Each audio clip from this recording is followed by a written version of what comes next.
लाडक्या बहिणींनो, तुमची e KYC करायची राहिली असेल आणि तुम्ही आता लाडकी बहीण योजनेमधून वगळण्यात आलेले आहात, तर तुमच्यासाठी या व्हिडिओच्या माध्यमातून अत्यंत महत्त्वपूर्ण काही गोष्टी सांगणार आहे। बऱ्याच लाडक्या बहिणी आता वाट पाहत आहेत की नवीन ई केवायसी प्रक्रिया जी लाडकी बहीण योजनेची तर ती कधी सुरू होईल, कारण त्यांची लाडकी बहीण योजनेची ई केवायसी राहिली आहे। त्यामुळे त्यांना लाडकी बहीण योजनेचा आता एकही हप्ता देण्यात येत नाही। अनेक अशा गरजू महिला आहेत ज्यांना लाडकी बहीण योजनेची अत्यंत आवश्यकता आहे किंवा लाडकी बहीण योजनेअंतर्गत मिळत असलेल्या अर्थसहाय्याची अत्यंत गरज आहे, परंतु त्या लाडक्या बहिणींना काही कारणास्तव आपली जी ई केवायसी तर ती ई केवायसी केली नाही आणि त्यांना लाडक्या बहिणी योजनेमधून मुकावं लागलं। तर अशा लाडक्या बहिणी वाट पाहत आहेत सरकारच्या एका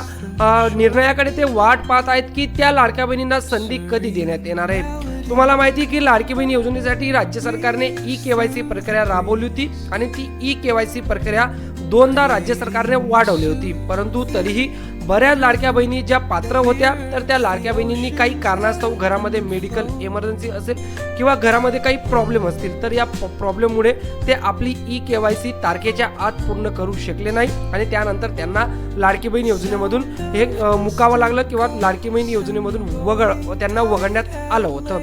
परंतु अशा लाडक्या बहिणींचा सुद्धा राज्य सरकारने आता विचार करावा, कारण लाखो संख्या त्या लाडक्या बहिणींची आहे ज्या लाडक्या बहिणींनी ई केवायसी केली नाही। ते लाडकी बहीण योजनेसाठी पात्र आहेत, लाडकी बहीण योजनेचे सर्व पात्रता क्रायटेरिया ते धारक आहेत, पण तरीही त्यांना फक्त या एकाच कारणामुळे लाडकी बहीण योजनेमधून वगळण्यात आलं, ते म्हणजे त्यांनी आपली ई केवायसी तारखेच्या आत केले नाही। मध्यंतरी सरकारने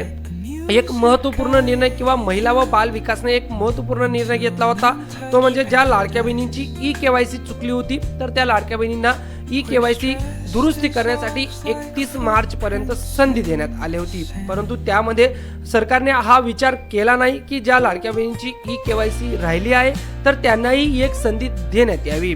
तर अशा लाखो ज्या लाडक्या बहिणी राहिल्या आहेत तर त्यांनाही एक संधी देण्यात यावी अशी राज्य सरकारला मी माझ्याकडून विनंती करतो किंवा महिला व बाल विकास मंत्री अदिती तटकरे यांना सुद्धा मी विनंती करतो की लाखो संख्यांमध्ये लाडक्या बहिणींची ई केवायसी राहिली आहे तर त्यांचाही तुम्ही एकदा विचार करावा आणि त्यांना नवीन ई केवायसी करण्याची संधी देऊन लाडकी बहीण योजनेमध्ये समाविष्ट करण्यात यावं। तर गरजू व पात्र लाभार्थी लाडक्या बहीण योजनेमधून वगळण्यात आलेले आहेत तर ते लाडक्या बहिणींना सुद्धा आता लाडकी बहीण योजनेमध्ये समाविष्ट करण्यात येईल अशी आशा मी व्यक्त करतो। या संदर्भात मध्यंतरी एक अपडेट आली होती की महिला व बाल विकास मंत्री अदिती तटकरे या संदर्भात काही निर्णय घेणार आहेत, परंतु अद्यापही राज्य सरकारच्या महिला व बाल विकास विभागाने लाडकी बहीण योजनेची ई केवायसी डेट वाढवण्यासाठीचा अद्यापही कोणताही जो निर्णय तर तो निर्णय घेतला नाही। त्यांनी फक्त ज्या लाडक्या बहिणींची ई केवायसी चुकली होती तर त्यांच्यासाठी जी डेट आहे तर ती डेट दोनदा त्यांनी एक्सटेंड केली, परंतु ज्या लाडक्या बहिणींची ई केवायसी राहिली तर त्यांचाही विचार राज्य सरकार करेल। तर अशी मी सर्व ज्या राहिलेल्या लाडक्या बहिणी असतील तर त्या लाडक्या बहिणींतर्फे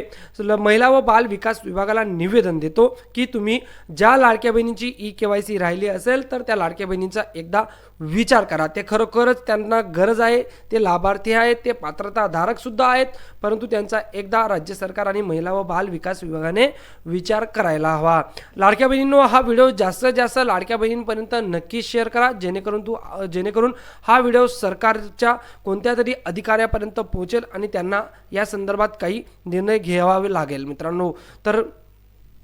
तर ज्या लाडक्या बहिणींची ई केवायसी राहिली तर त्यांच्याकडून मी हे निवेदन राज्य सरकारला देत आहे। व्हिडिओ आवडला असेल व्हिडिओला लाईक करा आणि पुढच्या महत्त्वपूर्ण अपडेटसाठी आपला चॅनल सबस्क्राईब करायला विसरू नका।